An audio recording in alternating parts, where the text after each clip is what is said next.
Salut à toi et bienvenue dans cette nouvelle vidéo. Aujourd'hui on aborde la technologie d'AMD, le FSR et le Nvidia, le DLSS. On va s'intéresser ce que c'est de façon générale sans prendre en compte les différentes versions du FSR ou les différentes versions du DLSS. On est sur la description fonctionnelle et générale de ce que sont ces technologies. En 2018, Nvidia a créé par la même occasion le Deep Learning Super Sampling, le DLSS, et le Ray Tracing, à la suite justement de la sortie des cartes RTX 2000. Puis en 2021, AMD ayant compris son retard, créa à son tour le Fidelity FX Super Resolution qu'il ajouta à ses cartes RX 5000. Ces technologies permettent une augmentation du nombre d'images en jeu grâce à l'upscaling et la création d'images supplémentaires. L'upscaling, c'est simplement adapter une image qui peut se trouver dans une définition faible pour l'adapter à la définition de ton écran. Cette idée permet de limiter la consommation de ressources de l'ordinateur. Ces technologies sont capables aussi de créer des images qui sont censées avoir une suite logique entre deux images qui ont été réellement créées par la carte graphique. Imaginons, je suis sur Battlefield à 140 fps. Il faut comprendre que la carte graphique fournit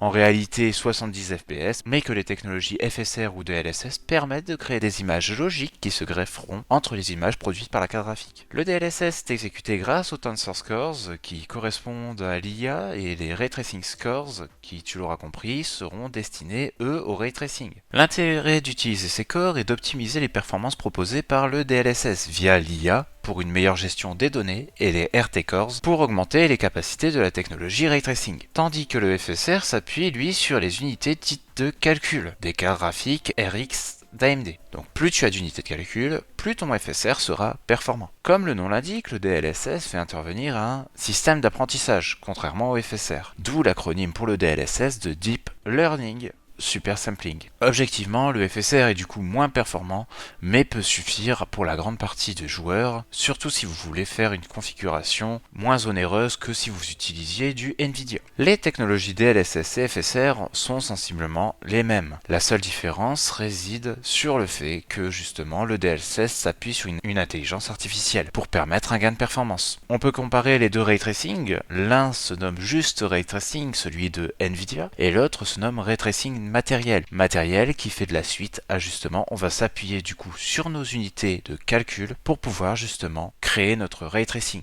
Ce qui sous-entend du coup que le FSR lui ne possède pas d'IA, ce qui du coup rend le FSR légèrement moins performant par rapport au DLSS, car les tâches demandées ne seront pas réalisées de façon optimum. Ils permettent d'accroître le nombre de FPS en jeu pour rendre les jeux du coup bien plus fluides. Si cette vidéo t'a plu et qu'elle t'a aidé à comprendre comment fonctionne justement le FSR et le DLSS, je compte sur toi pour mettre un pouce bleu et t'abonner, ça permet de soutenir la chaîne. Si tu as également des sujets qui t'intéressent, n'hésite pas à me les faire part en commentaire. Merci à toi.